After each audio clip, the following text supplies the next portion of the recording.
আমন্ত্রণ দীপ্ত সংবাদে, সাথে আছি আমি তারান্নুম জ্যোতি। শুরুতেই জানাবো সংবাদ শিরোনাম। গুমের ঘটনায় শেখ হাসিনার সংশ্লিষ্টতা পেয়েছে কমিশন, র্যাব বিলুপ্তির সুপারিশ করে প্রতিবেদন। শহীদ বুদ্ধিজীবী দিবসে বীর সন্তানদের প্রতি রাষ্ট্রপতি, প্রধান উপদেষ্টা সহ সর্বস্তরে মানুষের শ্রদ্ধা। উদ্যোগ গ্রহণ করতে হবে, আমরা দাবি জানাচ্ছি সেই উদ্যোগ গ্রহণ করবার। কোনো হত্যাকারী যেন ক্ষমা না পেয়ে যেতে পারে। যে ত্যাগ, যে বীরত্ব মুক্তিযুদ্ধে প্রদর্শন করেছে সেটা ৭১-এর নিরিখেই নির্ণীত হবে।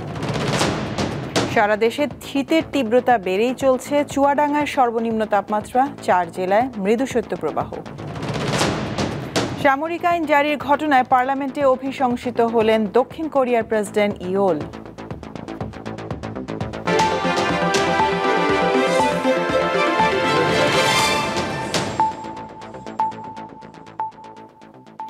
দেশে গুমের ঘটনায় সাবেক প্রধানমন্ত্রী শেখ হাসিনার সম্পৃক্ততা পেয়েছে গুমের ঘটনা তদন্তে গঠিত কমিশন।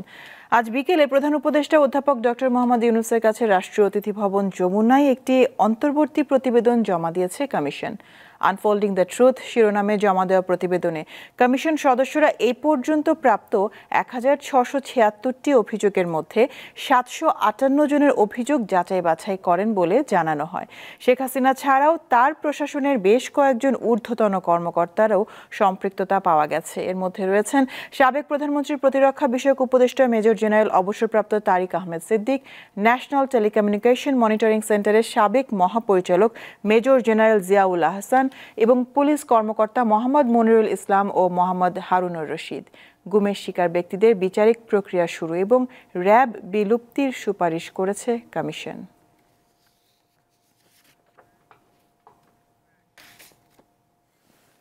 শহীদ বুদ্ধিজীবী দিবসে জাতির শ্রেষ্ঠ সন্তানদের প্রতি শ্রদ্ধা জানিয়েছেন রাষ্ট্রপতি মোহাম্মদ শাহাবুদ্দিন ও প্রধান উপদেষ্টা অধ্যাপক ডক্টর মোহাম্মদ ইউনূস। মিরপুরে শহীদ বুদ্ধিজীবী স্মৃতিসৌধে তাঁরা ফুলেল শ্রদ্ধা নিবেদন করেন। পরে ১৯৭১ সালের ১৪ ডিসেম্বর নৃশংস হত্যাকাণ্ডের শিকার বুদ্ধিজীবীদের প্রতি সর্বস্তরের মানুষ শ্রদ্ধা জানান। মহান মুক্তিযুদ্ধে হানাদার পাকিস্তানি বাহিনী ও তাদের এদেশীয় দোসরদের হাতে নিহত বুদ্ধিজীবীদের প্রতি শ্রদ্ধা জানাতে শনিবার সকালে রাজধানী মিরপুরে শহীদ বুদ্ধিজীবী স্মৃতিসৌধে পৌঁছান রাষ্ট্রপতি মোহাম্মদ শাহাবুদ্দিন ও প্রধান উপদেষ্টা অধ্যাপক ডক্টর মোহাম্মদ ইউনূস। ৭টায় প্রথমে রাষ্ট্রপতি জাতির সূর্য সন্তানদের প্রতি শ্রদ্ধা নিবেদন করেন। তিনি কিছুক্ষণ নীরবে দাঁড়িয়ে থাকেন। এ সময় সশস্ত্র বাহিনীর একটি চৌকস দল সালাম জানায়। তখন বিউগলে করুণ সুর বেজে ওঠে। ৭টা ১৫ শহীদ বুদ্ধিজীবীদের প্রতি শ্রদ্ধা জানান প্রধান উপদেষ্টা। তিনিও কিছুক্ষণ নীরবে দাঁড়িয়ে থাকেন। সশস্ত্র বাহিনীর একটি চৌকস দল রাষ্ট্রীয় সালাম প্রদান করেন। বেজে ওঠে বিউগলের করুণ সুর। শ্রদ্ধা নিবেদনের পর প্রধান উপদেষ্টা ডক্টর মোহাম্মদ ইউনূস, উপদেষ্টা মণ্ডলী, শীর্ষ বেসামরিক সামরিক কর্মকর্তা, যুদ্ধাহত বীর মুক্তিযোদ্ধা এবং অন্যান্য আমন্ত্রিত অতিথিদের সাথে শুভেচ্ছা বিনিময় করেন। পরে সর্বস্তরের মানুষ শহীদ বুদ্ধিজীবীদের প্রতি ফুলেল শ্রদ্ধা জানান। মুক্তিযুদ্ধে নিশ্চিত পরাজয় বুঝতে পেরে জাতিকে মেধাশূন্য করতে পাকিস্তানি হানাদার ও তাদের এদেশীয় দোসররা বুদ্ধিজীবীদের হত্যা করে। আশরাফ শুভ, দীপ্ত সংবাদ, ঢাকা। শহীদ বুদ্ধিজীবী দিবসে রাজধানীর রায়ের বাজার বধ্যভূমিতে শ্রদ্ধা নিবেদন করেছেন সর্বস্তরের মানুষ। ভোর থেকে হাতে ফুল নিয়ে সেখানে জড়ো হতে থাকেন তারা। কেউ শোনালেন শোককে শক্তিতে পরিণত করার গল্প, আবার কেউ চাইলেন বুদ্ধিজীবী হত্যার বিচার।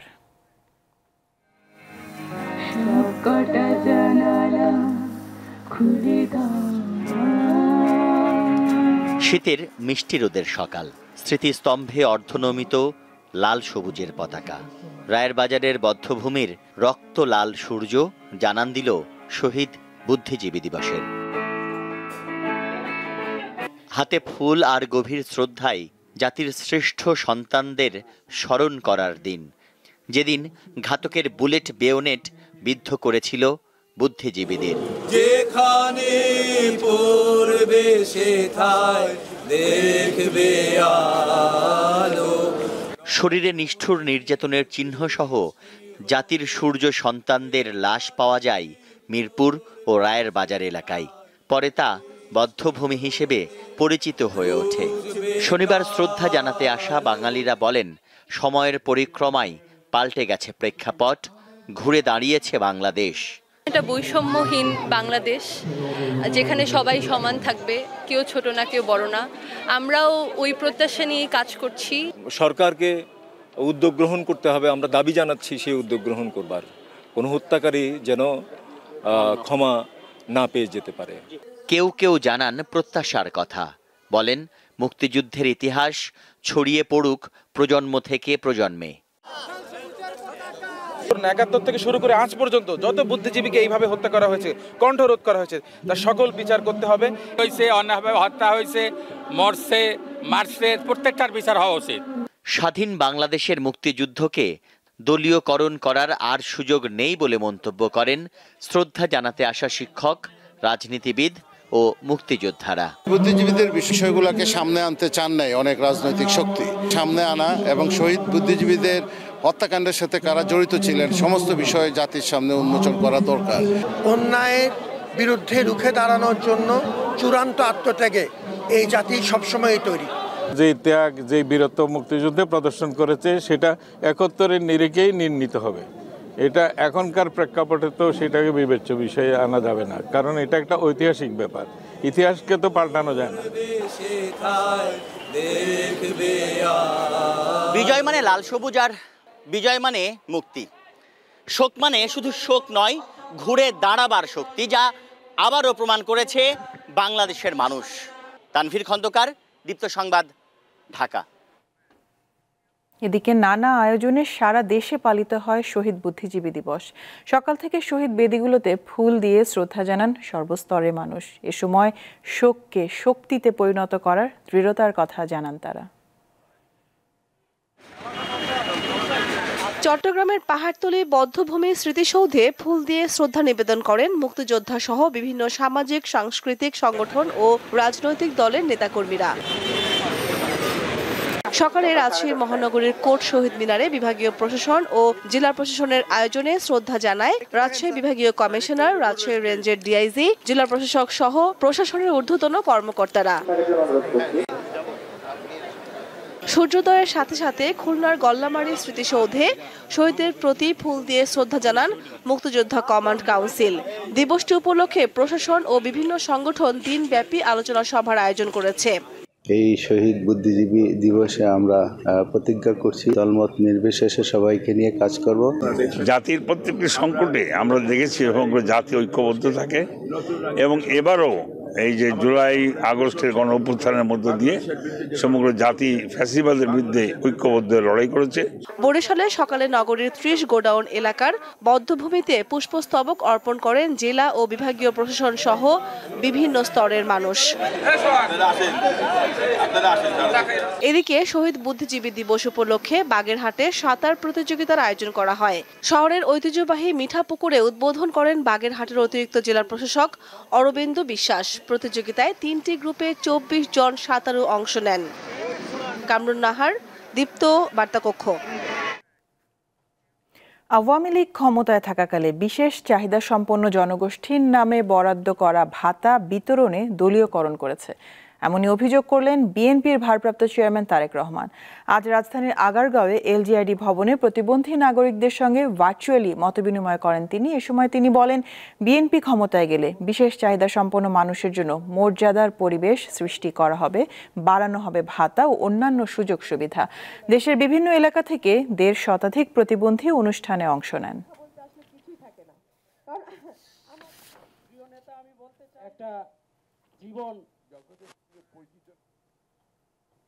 ঢাকা বিশ্ববিদ্যালয়ের শিক্ষার্থীদের নিরাপত্তা নিশ্চিত করতে ক্যাম্পাসে যান চলাচলে নিয়ন্ত্রণ আরোপ করেছে বিশ্ববিদ্যালয় প্রশাসন।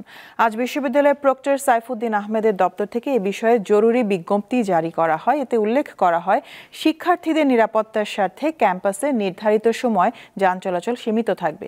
শুক্র, শনিবার এবং সরকারি ছুটির দিনগুলোতে বিকেল ৩টা থেকে রাত 10টা পর্যন্ত এবং অফিস চলাকালীন দিনগুলোতে বিকেল 5টা থেকে রাত 10টা পর্যন্ত Shahbag, Doel Chattar, burn unit, gate, Shibbari crossing, Fuller Road, Palashi মোড় ও নীলক্ষেত প্রবেশগুলোতে যানবাহন নিয়ন্ত্রিত থাকবে। এ সময় ঢাকা বিশ্ববিদ্যালয়ের স্টিকারযুক্ত গাড়ি এবং জরুরি সেবার যানবাহন ছাড়া অন্য কোনো যানবাহন ক্যাম্পাসে প্রবেশ করতে পারবে না।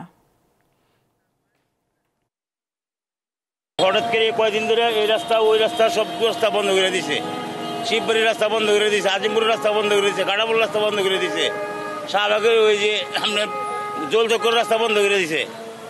আমরা অনেক গরিব মানুষ দুর্গত হয়ে গেছি গিয়া, যাইতে পারি না, রাস্তাঘাট বন্ধ এই কারণে। ক্যাম্পাসের ভিতরে সেটা ভিন্ন ইস্যু, আমরা ক্যাম্পাসের ভিতরে যাবো না, যেহেতু আমরা ক্যাম্পাসের বহিরাগত। কিন্তু এটা তো পাবলিক রুট, এটা তো ছেড়ে দেওয়া উচিত আমি মনে করি। শীতের তীব্রতা বেড়েছে উত্তরাঞ্চল সহ সারা দেশে। চুয়াডাঙ্গায় আজ দেশের সর্বনিম্ন তাপমাত্রা রেকর্ড করা হয়েছে 8.7 ডিগ্রি সেলসিয়াস। পঞ্চগড়, রাজশাহী, যশোর ও চুয়াডাঙ্গার ওপর দিয়ে বয়ে যাচ্ছে মৃদু শৈত্যপ্রবাহ। পঞ্চগড়ে সকাল 9টায় সর্বনিম্ন তাপমাত্রা 9.2 ডিগ্রি সেলসিয়াস রেকর্ড করেছে তেঁতুলিয়া আবহাওয়া অফিস। নওগাঁয় কনকনে ঠান্ডায় জবুথবু জনজীবন। সকালের সর্বনিম্ন তাপমাত্রা ছিল 10.3 ডিগ্রি সেলসিয়াস। শীতের কারণে বিপাকে পড়ছেন শ্রমজীবীরা। নিরুত্তাপ সূর্যের দেখা মিললেও কমছে না শীতের তীব্রতা। কুড়িগ্রামে সকাল 6টায় সর্বনিম্ন তাপমাত্রা রেকর্ড করা হয়েছে 11.5 ডিগ্রি সেলসিয়াস। দিনাজপুর আবহাওয়া অফিস সর্বনিম্ন তাপমাত্রা রেকর্ড করেছে 11.8 ডিগ্রি সেলসিয়াস।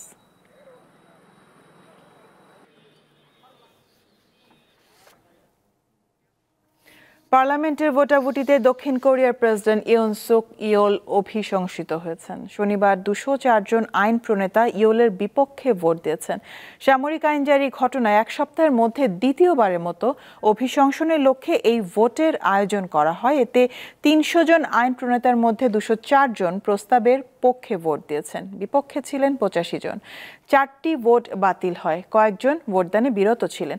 অভিশংসিত হওয়ার প্রেসিডেন্ট ইয়ন সুক ইয়োল কর্তৃত্ব হারাবেন, কিন্তু সাংবিধানিক আদালত তাকে অপসারণ না করা পর্যন্ত তিনি পদে থাকবেন। প্রধানমন্ত্রী হান ড্যাকসু ভারপ্রাপ্ত প্রেসিডেন্টের দায়িত্ব পালন করবেন।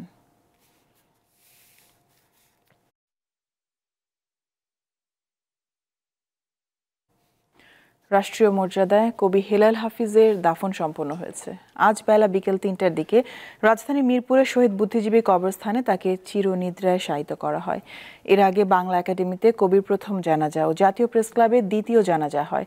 সেখানে শ্রদ্ধা নিবেদন করেন তার আত্মীয় স্বজন ও ভক্ত অনুরাগী সহ বিশিষ্টজনেরা। জানাজায় উপস্থিত ছিলেন অন্তর্বর্তী সরকারের সংস্কৃতি বিষয়ক উপদেষ্টা মোস্তফা সরোয়ার ফারুকী এবং বাংলা একাডেমির মহাপরিচালক অধ্যাপক মোহাম্মদ আজম। কবি হেলাল হাফিজের জন্ম 1948 সালে নেত্রকোনায়। তার প্রথম কবিতার বই যে জলে আগুন জ্বলে 1986 সালে প্রকাশিত হয়।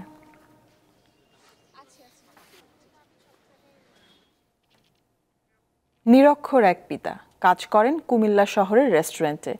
নাম তোফাজ্জল হোসেন। তার মেয়ে শাহনাজ আক্তার 2 বার বিসিএস পরীক্ষায় উত্তীর্ণ হয়ে আলোড়ন সৃষ্টি করেছেন। কুমিল্লা শহরের এক রেস্টুরেন্টে ওয়েটারের কাজ করেন তোফাজ্জল হোসেন। দীর্ঘ 44 বছর ধরে একই মালিকের প্রতিষ্ঠানে কাজ করায় স্থানীয়ভাবে বেশ পরিচিত তিনি। সম্প্রতি তার মেয়ে শাহনাজ আক্তার বিসিএসে উত্তীর্ণ হন। এ নিয়ে দ্বিতীয়বারের মতো বিসিএসে উত্তীর্ণ হন এই মেধাবী। সন্তানের এমন সাফল্যে সবার প্রিয় তোফাজ্জল বর্তমানে একজন গর্বিত পিতা। আমার শিক্ষা নাই, আমার ছেলের সন্তানের আমার শিক্ষাটা অর্জন করব। কেউ এসে আমাদের ডাবল বিসিএস এর ভাব ডাকে, আমি খুব আনন্দিত। আমার মেয়ে একজন ডাবল বিসিএস পাস, 40তম বিসিএস শিক্ষা ক্যাডার, 43 অডিট অফিসার। আমার 3 ছেলে 1 মেয়ে। তোফাজ্জল লেখাপড়া জানেন না, লিখতে পারেন না নিজের নামটিও, অথচ নিরক্ষর এই পিতা তার 4 সন্তানকেই শিক্ষিত করে গড়ে তুলেছেন। উনি আমাকে কষ্ট করে যে অবস্থানে এনেছেন, আমার বাবা মা, তাদের সকল শখ আল্লাহ যাতে আমি পূরণ করতে পারি, আল্লাহ যাতে আমাকে ওইরকম সামর্থ্য দেয় এবং সারা জীবন যাতে আমি তাদের শ্রদ্ধা করে যেতে পারি, তাদের অপূর্ণতা যাতে আমি পূরণ করতে পারি, দেশের মানুষের উপকার মানে তাদের জন্য আমি যাতে নিবেদিত প্রাণ থাকতে পারি এবং তাদের সকল প্রকার উপকারে যাতে আমি আসতে পারি, দেশ এবং দেশের কল্যাণে যাতে আমি কাজ করতে পারি, এটাই এখন আমার একমাত্র লক্ষ্য। সন্তানদের লেখাপড়ার জন্য তোফাজ্জলের কঠোর পরিশ্রম সার্থক হয়েছে বলে মনে করেন তার হোটেলের সহকর্মীরা। তোফাজ্জল সাহেব অত্যন্ত পরিশ্রমী লোক। আমরা প্রায় এই হোটেলে 40-42 বছর আমরা এই হোটেলে আসা যাওয়া করি। এই পরিশ্রম করে তার মেয়েকে এই উচ্চ স্থানে নেওয়া অনেক কষ্টের সাধনা করে সে তার মেয়েকে আজকে এই উচ্চস্থানে নিয়ে গেছে। ওনার চাকরি জীবনে আসলে রেস্টুরেন্টে যেখানে চাকরি করে দুবেলা দুপুটো ভাত খেতে পারে না মানুষ, সেখানে উনি ওনার মেয়েকে একটা বিসিএস ক্যাডার বানিয়েছে। এটা অনেক একটা আনন্দের বিষয়। যে তোফাজ্জলের মেয়ে যে ডাবল বিসিএস করছে সেটি আমরা তাকে ধন্যবাদ জানাই। দোয়া করি মেয়ে যেন তার মা বাবার মনের আশা পূর্ণ করতে পারে। আমরা সে পরিশ্রম করছে, কষ্ট করছে, তার মেয়েও পরিশ্রম করছে, কষ্ট করছে, যার জন্য আল্লাহ সফলতা দিয়েছে। তোফাজ্জল 3 ছেলে ও 1 কন্যা সন্তানের পিতা। এদের মধ্যে বড় ছেলে লেখাপড়া করে বর্তমানে প্রবাসী। বাকি 2 ছেলের একজন স্নাতক ও অপরজন স্নাতকোত্তর পড়ছেন। দীপ্ত, বার্তাকক্ষ। সংখ্যালঘুদের সমস্যা সমাধানে সংখ্যালঘু কমিশন গঠন করা উচিত বলে মনে করেন বিএনপি সহ আন্তর্জাতিক বিষয়ক সম্পাদক রুমিন ফারহানা। আজ জাতীয় প্রেস ক্লাবে বাংলাদেশ জাতীয় হিন্দু মহাজোটের আয়োজনে বাংলাদেশের সাম্প্রদায়িক সম্প্রীতি সুরক্ষায় করণীয় নিয়ে এক আলোচনায় তিনি কথা বলেন। রুমিন ফারহানা বলেন, আওয়ামী লীগ যখন ক্ষমতায় ছিল তখন সংখ্যালঘুদের ওপর সবচেয়ে বেশি অত্যাচার হয়েছে। তিনি অভিযোগ করেন শেখ হাসিনা ভারতের সঙ্গে মিলে দেশকে অস্থিতিশীল করার চেষ্টা করছেন।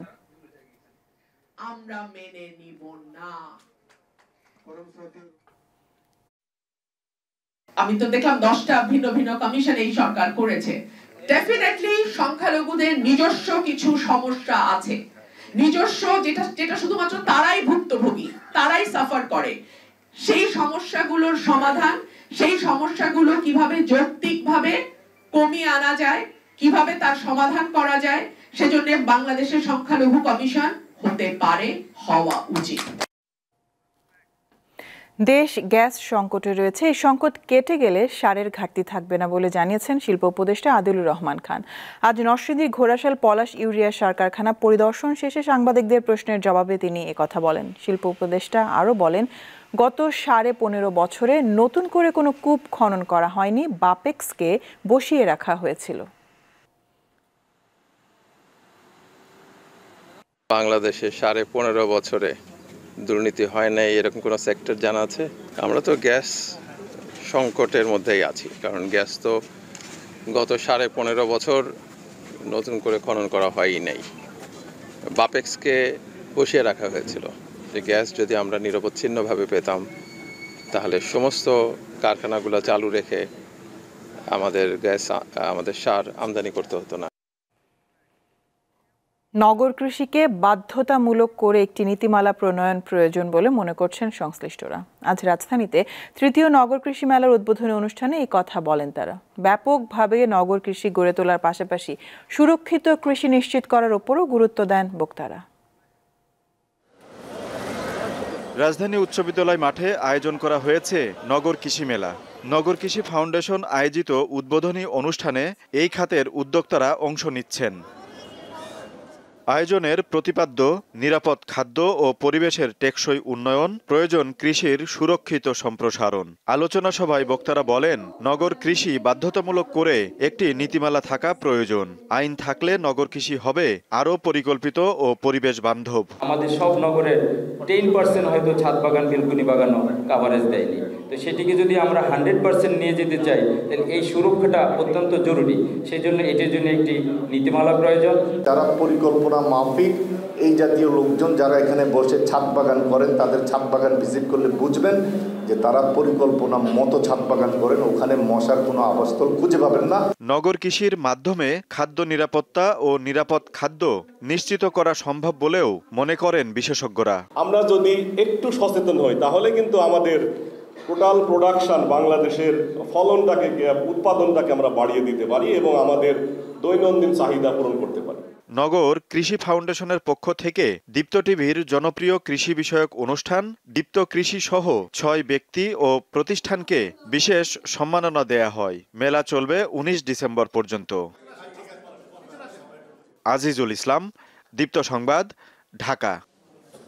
ভারতকে দেওয়া মোস্ট ফেভার্ড নেশন নামের বিশেষ সুবিধা বাতিল করেছে সুইজারল্যান্ড। এই পদক্ষেপের ফলে দুই দেশের মধ্যে বাণিজ্য ও অর্থনৈতিক সম্পর্ক নতুন চ্যালেঞ্জের মুখে পড়তে পারে। বিশ্ব বাণিজ্য সংস্থার নিয়ম অনুযায়ী একটি দেশ যদি অন্য কোনো দেশকে MFN মর্যাদা দেয় তাহলে সেই দেশের প্রতি শুল্ক ও বাণিজ্যের বিশেষ সুবিধা প্রদান করতে হয়। বিশ্লেষকরা বলছেন এই পদক্ষেপ ভারতের পণ্য রপ্তানি ও দ্বিপক্ষীয় বিনিয়োগের ওপর প্রভাব ফেলতে পারে।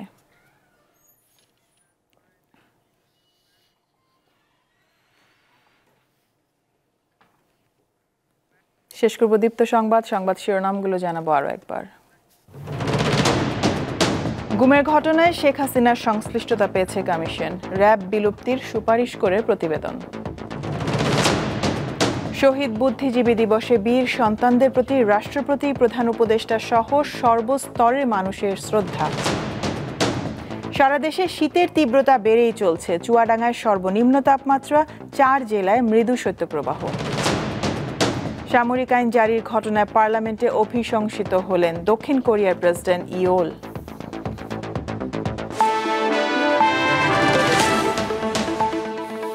এই ছিল এখনকার মতন। আমি তারান্নুম জুথি বিদায় নিচ্ছি। দর্শক আরও তথ্য বিনোদনের সংবাদ জানতে যুক্ত থাকুন দীপ্ত টিভির ডিজিটাল প্ল্যাটফর্মগুলোতে। ধন্যবাদ সবাইকে।